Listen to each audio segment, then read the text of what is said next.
Hello everyone, स्वागत है आप सभी का हमारे टेस्ट फॉर यू क्लासेस में। तो आशा करते हैं आप सभी अच्छे होंगे। तो आज हम लोग देखने वाले हैं DTU गोरखपुर विश्वविद्यालय का बीएड फर्स्ट ईयर सेकेंडर जो कि सेकेंड सेमेस्टर है। तो पढ़ने वाले हैं पार्ट 5 जो कि शिक्षण एवं अधिगम का आकलन है। तो चलिए हम लोग अपने सेशन को स्टार्ट करते हैं। पहला क्वेश्चन है, प्रशिक्षण व रोजगार सेवा संगठन समिति की नियुक्ति किस सन में हुई थी? 1945 में, 1925 में, 1990 में या 1927 में? तो प्रशिक्षण व रोजगार सेवा संगठन समिति की नियुक्ति किया गया था वह हुआ था 1945 में। प्रशिक्षण व रोजगार सेवा संगठन समिति का जो नियुक्ति हुआ था, स्थापना हुआ था, वह 1945 में हुआ था। अगला क्वेश्चन देखते हैं, निम्नलिखित में से किसने सबसे पहले प्रश्नावली का निर्माण किया था? प्लेटो ने, ब्रूनर ने, वुडवर्थ ने या लोविट ने? तो प्रश्नावली विधि का निर्माण किसने किया था? वह किया था वुडवर्थ ने।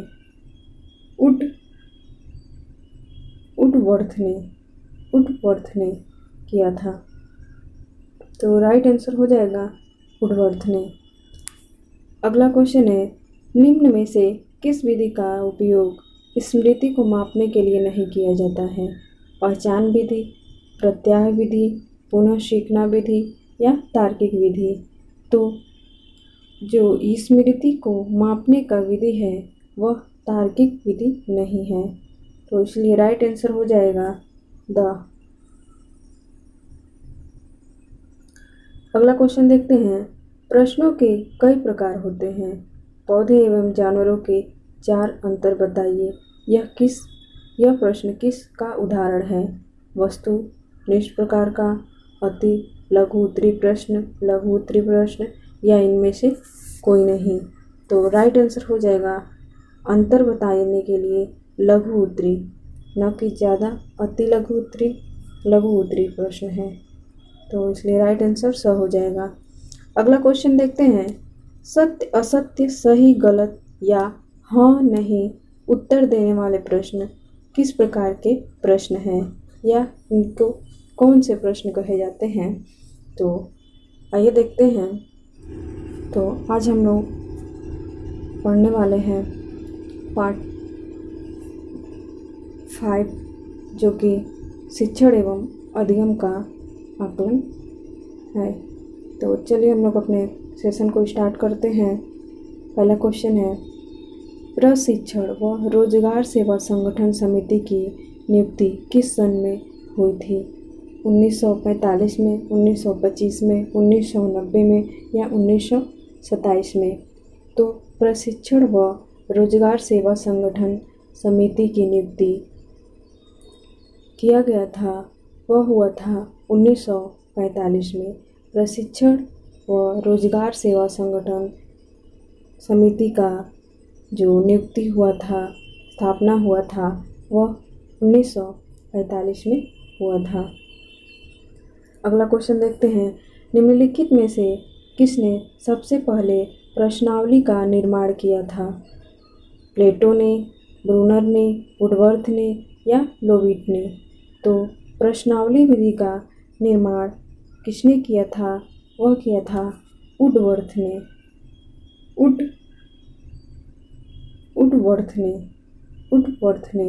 किया था। तो राइट आंसर हो जाएगा वुडवर्थ ने। अगला क्वेश्चन है, निम्न में से किस विधि का उपयोग स्मृति को मापने के लिए किया गया था? वह हुआ था 1945 में। प्रशिक्षण व रोजगार सेवा संगठन समिति का जो नियुक्ति हुआ था, स्थापना हुआ था, वह 1945 में हुआ था। अगला क्वेश्चन देखते हैं, निम्नलिखित में से किसने सबसे पहले प्रश्नावली का निर्माण किया था? प्लेटो ने, ब्रूनर ने, वुडवर्थ ने या लोविट ने? तो प्रश्नावली विधि का निर्माण किसने किया था? वह किया था वुडवर्थ ने।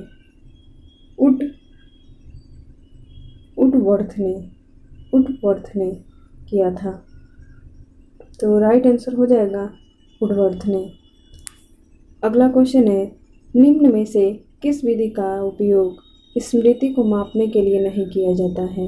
पहचान विधि, प्रत्याय विधि, पुनः सीखना विधि या तार्किक विधि? तो जो स्मृति को मापने का विधि है वह तार्किक विधि नहीं है, तो इसलिए राइट आंसर हो जाएगा द। अगला क्वेश्चन देखते हैं, प्रश्नों के कई प्रकार होते हैं, पौधे एवं जानवरों के 4 अंतर बताइए। यह प्रश्न किस का उदाहरण है? वस्तु निष्ठ प्रकार का, अति लघु उत्तरी प्रश्न या इनमें से कोई नहीं? तो राइट आंसर हो जाएगा अंतर बताने के लिए लघु उत्तरी, न कि ज़्यादा अति लघु उत्तरी प्रश्न है, तो इसलिए राइट आंसर स हो जाएगा। अगला क्वेश्चन देखते हैं, सत्य असत्य। अगला क्वेश्चन देखते हैं, प्रश्नों के कई प्रकार होते हैं, पौधे एवं जानवरों के 4 अंतर बताइए। यह प्रश्न किस का उदाहरण है? वस्तु निष्ठ प्रकार का, अति लघु उत्तरी प्रश्न या इनमें से कोई नहीं? तो राइट आंसर हो जाएगा अंतर बताने के लिए लघु उत्तरी, न कि ज़्यादा अति लघु उत्तरी प्रश्न है, तो इसलिए राइट आंसर स हो जाएगा। अगला क्वेश्चन देखते हैं, सत्य असत्य सही गलत या हाँ नहीं उत्तर देने वाले प्रश्न किस प्रकार के प्रश्न हैं या इनको कौन से प्रश्न कहे जाते हैं? तो वैकल्पिक उत्तर वाले प्रश्न, मिलान प्रकार के प्रश्न, बहुवैकल्पिक प्रश्न या इनमें से कोई नहीं? तो राइट आंसर हो जाएगा वैकल्पिक उत्तर वाले प्रश्न।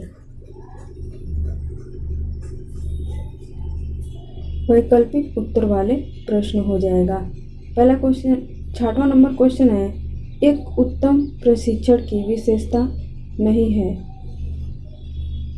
एक उत्तम प्रशिक्षण की विशेषता नहीं है, वैधता, व्यवहारिकता, समितिता या विश्वसनीयता? तो राइट आंसर हो जाएगा 6 नंबर का, जो कि एक उत्तम परीक्षण की विशेषता नहीं है। यहाँ क्वेश्चन पे ध्यान दें, नहीं है पे ध्यान दिया गया है, तो समितता इज राइट आंसर हो जाएगा। अगला क्वेश्चन है 6 नंबर, एक उत्तम प्रशिक्षण की विशेषता नहीं है, वैधता, व्यवहारिकता, समितता या विश्वसनीयता? तो वैधता भी होना चाहिए, व्यवहार भी होना चाहिए परीक्षण में, और सीमितता नहीं होना चाहिए, विश्वसनीयता तो बना ही रहना चाहिए। तो राइट आंसर हो जाएगा सीमितता। अगला क्वेश्चन देखते हैं, अंकों के स्थान पर ग्रेड का प्रयोग किस आयोग के कहा गया? अंकों के स्थान पर ग्रेड का प्रयोग किस आयोग में कहा गया? राष्ट्रीय शिक्षा नीति 1986 में, माध्यमिक शिक्षा आयोग 1952 में या राष्ट्रीय शिक्षा नीति 2020 में या इनमें से कोई नहीं? तो अंकों के स्थान पे ग्रेड का प्रयोग किस आयोग में किया गया? तो आप लोग राइट आंसर बताइए क्या होगा? तो ये हमारे राष्ट्रीय शिक्षा नीति 1986 का देन है ग्रेड का। अगला क्वेश्चन है 8 नंबर, प्राथमिक शिक्षा के मूल्यांकन पर किसने जोर दिया? प्राथमिक शिक्षा के मूल्यांकन पर किसने जोर दिया? राष्ट्रीय शिक्षा नीति 1986 में या राष्ट्रीय शिक्षा नीति 2020 ने या हंटर आयोग ने? तो या इनमें से कोई नहीं? तो राइट आंसर क्या होगा कि प्राथमिक शिक्षा के मूल्यांकन पर जोर दिया था, वह दिया था हंटर आयोग ने।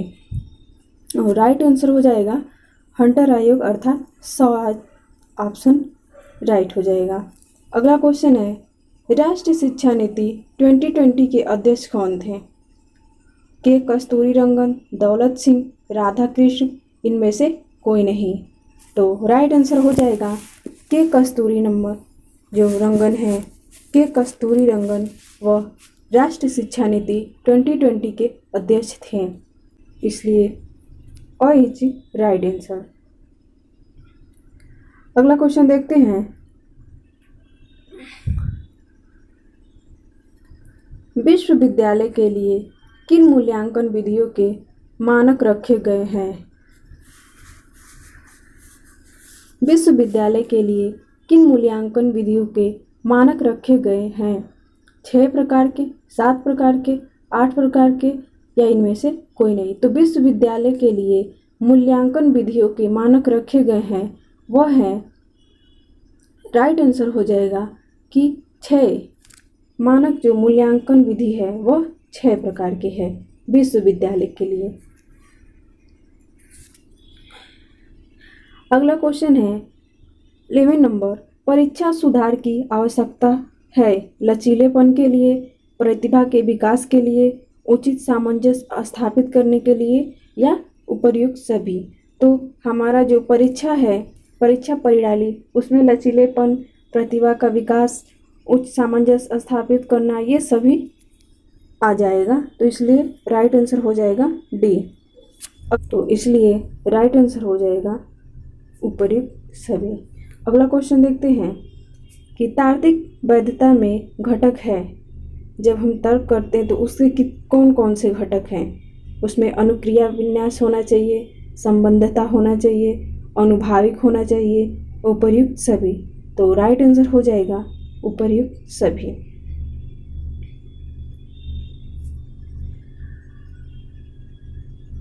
मूल्यांकन के द्वारा क्या क्या होता है? छात्र अपनी कमियों को जान जाते हैं, हाँ जान जाते हैं। छात्र कक्षा में कंपटीशन करते हैं, कंपटीशन को ही प्रतिस्पर्धा करते हैं। और छात्र अपनी योग्यता में सुधार लाने का प्रयास करते हैं, यह भी सही है। तो लास्ट है ऑप्शन, उपर्युक्त सभी लाभ प्राप्त करते हैं। तो राइट आंसर हो जाएगा कि उपर्युक्त सभी लाभ प्राप्त करते हैं। नेक्स्ट क्वेश्चन है, मूल्यांकन एवं मापन में संबंध है। तो मूल्यांकन और मापन में क्या संबंध है, चलिए बताइए। अन्य आश्रय संबंध है, छोटे बड़े का संबंध है, मात्रा एवं विशेषता का संबंध है या उपर्युक्त में से कोई नहीं। तो राइट आंसर हो जाएगा अन्य एवं अन्य आश्रय का संबंध है।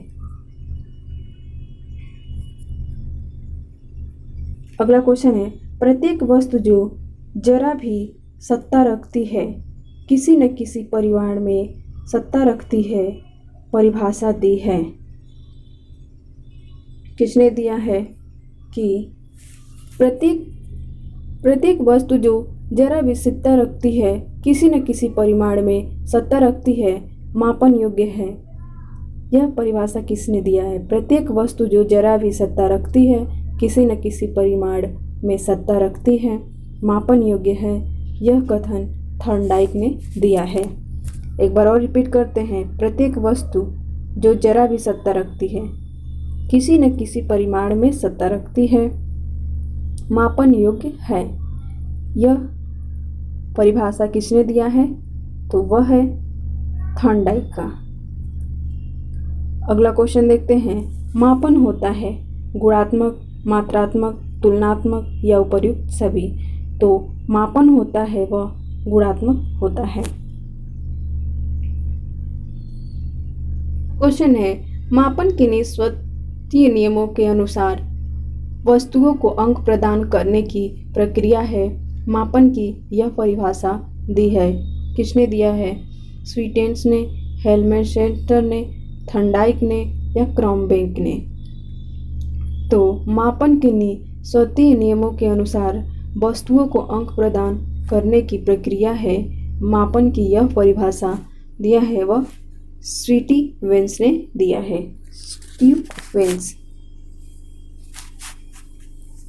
स्टीवेंस ने दिया है। अगला क्वेश्चन देखते हैं कि बुद्धि रुचि अभियोग्यता का मापन कहलाता है। भौतिक मापन, मानसिक मापन, अ व ब दोनों या उपयुक्त में से कोई नहीं। तो राइट आंसर हो जाएगा कि बुद्धि रुचि अभियोक्ता का मापन कहलाता है, वह कहलाता है मानसिक मापन। अगला क्वेश्चन है, मूल्यांकन की प्रक्रिया का अंतिम सोपान होता है। मूल्यांकन का प्रक्रिया का अंतिम सोपान क्या होता है? परिणामों का आलेख बनाना, उद्देश्यों का चयन करना, या भविष्यवाणी एवं प्रतिपुष्टि करना, या निष्कर्ष निकालना। तो मूल्यांकन की प्रक्रिया का जो अंतिम सोपान होता है वह भविष्यवाणी एवं प्रतिपुष्टि करना।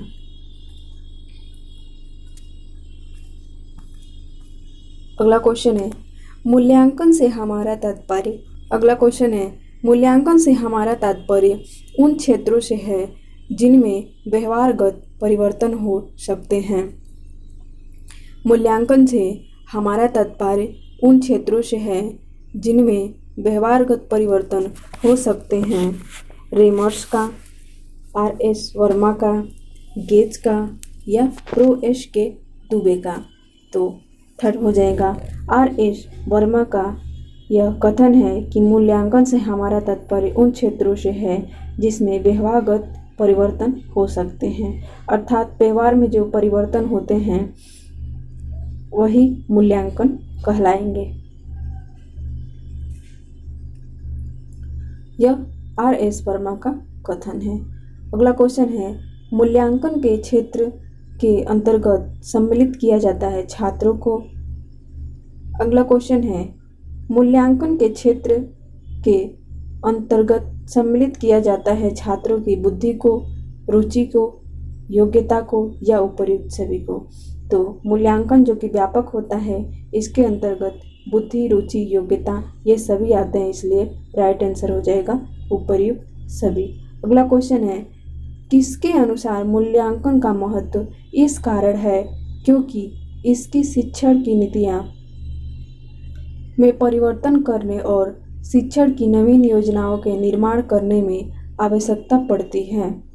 किसके अनुसार मूल्यांकन का महत्व इस कारण है क्योंकि इसकी शिक्षण की नीतियों में परिवर्तन करने और शिक्षण की नवीन योजनाओं के निर्माण करने में आवश्यकता पड़ती है। तो यह कथन ई.बी. वेस्ले के द्वारा कहा गया है।